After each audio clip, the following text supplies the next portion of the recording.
Shalom, shalom, bien-aimés dans le Seigneur, que Dieu vous bénisse encore ce matin. Je vous invite à prier ensemble avec moi. Tendre Père Céleste, nous te bénissons pour ton amour, pour ta bonté. Nous te bénissons pour nous avoir gardés pendant la nuit et que nous sommes ce matin encore. Nous voulons que tu fasses de nous des guerriers, des combattants, des héros pour que Seigneur, ton nom puisse être proclamé partout. Bénis-nous cette journée, que cela soit bon et agréable pour nous, au nom de Jésus-Christ de Nazareth. Amen. Bien-aimés, nous avons débuté la semaine avec un thème qui est la proclamation. La proclamation a comme définition le fait de faire une déclaration biblique et à haute voix, afin que tout le monde entende. Dans la proclamation, on prend le ciel et la terre à témoin, soit Dieu le Père, le Fils et le Saint-Esprit. Et nous avons donné un exemple par rapport à la déclaration telle qu'Élisabeth avait déclaré sur Marie en lui disant que tu serais appelée bienheureuse. Et cela, ça s'est fait accompli. C'est ainsi que chacun de nous doit faire des proclamations ou des déclarations.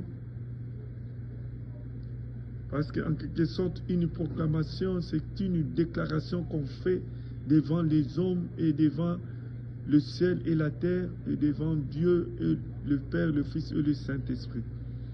Bien-aimés, des proclamations, ce sont des déclarations que nous allons faire par rapport à nous, à nos enfants, à nos femmes, à nos maris et à notre famille. Ce matin, nous allons parler de ce que nous devons proclamer pour que Dieu agisse. Nous avons en premier lieu Josué 8, 34 à 35. Josué lit toutes les paroles de la loi ainsi que de bénédiction. Que ce matin, tu sois béni dans tous les domaines de ta vie, au nom de Jésus-Christ de Nazareth. Même ici, la malédiction avait duré longtemps, sache que toute ta vie n'a pas été destinée au malheur, car les choses doivent changer dans ta vie et tu seras toi-même un témoignage. Deuxième, Matthieu 13, verset 35 dit qu'enfin que s'accomplisse de ce qui avait été annoncé, que les choses cachées qui étaient annoncées dans ta vie puissent être découvertes ou soient rendues visibles. Que les déboires, la confusion et l'obscurité s'arrêtent dans ta vie au nom de Jésus-Christ de Nazareth. Que toutes choses deviennent claires dans ta vie, dans tous les domaines au nom de Jésus-Christ. Si dans ta vie, tu voyais des choses comme l'aveugle qui voyait les hommes comme des arbres, que désormais l'aveuglement cesse dans ta vie et que tout devienne clair. Le troisième, celui 4, 18 à 19, dit que l'Esprit du Seigneur est sur moi parce qu'il